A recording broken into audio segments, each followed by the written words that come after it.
friends, it's Kat. Welcome back to the garden. Sorry if I look like I'm in an episode of Tron, but we're out here today to check on the status of things, see how the plants are doing. I think I'm going to do just a slow hand watering through the garden and make sure that I check in with everybody and see if anybody needs a little extra attention. I think that every gardener should consider sitting down or slowing down and looking at the garden. There's a lot of benefit to taking the time to pay attention to the plants, check out for pests, just make sure that you're able to check in with her and see if there's anything that she needs. Need a little water here, maybe another application of mulch if you notice that the soil is drying out a lot. After watering everything in, I've definitely been able to get closer to things and really see what we need to focus on. There's a few plants here who need a little extra love and attention. So yeah, let's go ahead and take a closer look. Unfortunately, these begonia hanging baskets just aren't coming up. I don't know if I'm not able to keep the soil moist enough or long enough. Maybe I should have put in straw on top, but I thought I was watering it enough, but they're just not coming up. So what I'm going to do is soak some nasturtium seeds, and I have a variety called trailing nasturtium that I am going to try to plant. I'll put 2 seeds in each of these, and hopefully we'll have some really pretty, nasturtium flowers trailing over this in a few months. So my garlic is starting to yellow a little earlier than it should. I did check the leaves and I didn't notice any rust.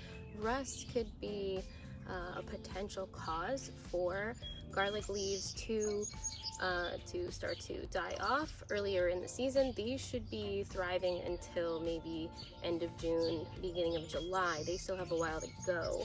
So I'm gonna give them a little bit of fish emulsion. This one is actually a 2-3-1, a little bit more balanced versus the other one I have that is a 5-1-1, because I don't want to give them too much nitrogen. I want to give them something a little bit more balanced. Am I about to get fish fertilizer all over my woven sandals? Yes I am. Whoa, I never do these things when I'm wearing the proper footwear. Why would I?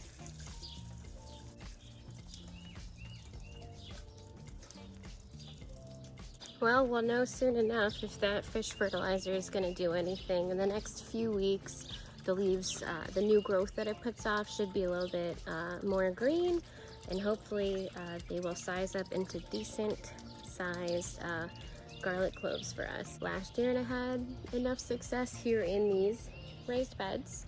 I didn't do it in a container though, and sometimes you could struggle with the nutrients available in a container, so it makes sense that it grew better in the raised bed. So we just need to fertilize the one that's in the container to make sure that it's getting enough nutrients. Speaking of fertilizer needs, I have been on the fence, but I think we're going to go ahead and get some fish fertilizer on the tomatillos over here. I planted 3 in this space so that they can cross-pollinate, because tomatillos do need a buddy to pollinate with, unlike regular tomatoes. So yeah, let's whip up a batch and water in the tomatillos. And before I forget, I also want to make sure that I fertilize the anemone and ranunculus, because we need to make sure that they keep their nutrients up so that they're able to push out some more flowers for me, right?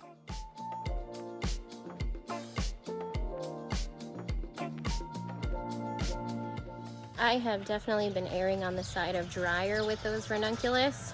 You just, you'd rather treat them more like how you would treat peppers. Peppers can stand drying out a little bit longer. Whenever the flower head begins to sort of droop or not stand up as straight, I notice that is a good time to water. I try not to wait too much longer past that, because obviously I don't want to lose the blooms. But yeah, I am erring on the side of dry this year. Let's talk about fertilizer for a little bit here. So a few different methods of organic fertilizers that I use is obviously I used a hand watered from my pond. My pond had all that debris in it and different kinds of, I like to think decaying, naturally fermenting matter in it, so it's kind of like almost like a Korean natural farming thing when you think about it, because the pond is being intermittently oxidized through the pond filter. Anyway, not to be too geeky about it, but I think that is a good amendment for the garden, so I try to hand water with that. I did add a little bit of other water in there later on, like from the hose, which is chlorinated, so I try not to use chlorinated water in the pond, but I'm actually going to be completely draining the pond and doing a pond makeover soon, so I'm going to do a total reset, so it doesn't matter. So that's something that you can use. Another option is to also make your own type of garden amendments. You could chop up some weeds and let them ferment in a bucket and use that after 2 weeks as a fertilizer. You can make your own like that at home in just regular 5-gallon buckets outside. Fish fertilizer, like I used for the garlic, and then the tomatillos over here is a really good one. They do make different kinds with different values on them. Some are 511, some are 231. I think you can't go wrong with a more balanced one. What is it? NP and K, nitrogen, potassium, and what is it? I'll put an info card up that can explain it better than I can. But using a more balanced fertilizer will get you, I think, stretch your season, and you'll be able to use it for a variety of different applications.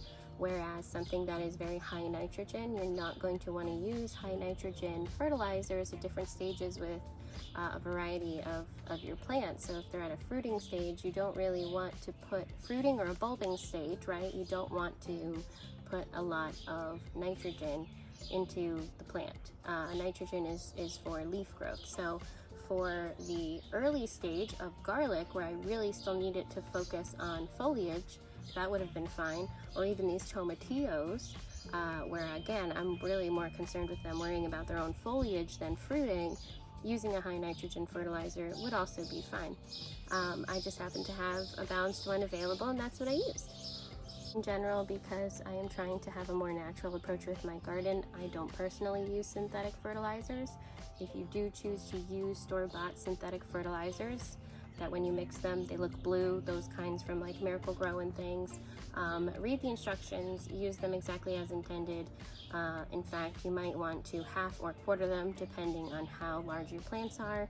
Always dilute your fertilizer. More is not better in that case. So just use some good common sense, and don't overdose your plants on fertilizer, because that could go horribly. You don't want that. Don't be afraid of using fertilizer. Just use it correctly. Read the directions. What a blessing. That's the first butterfly of the season. Carrot is another one, and parsley, where they like to lay their eggs. This is the eastern swallowtail. Oh my gosh, I love you so much. Friends, as always, thanks for hanging out in the garden with me today, and I'll see you next time.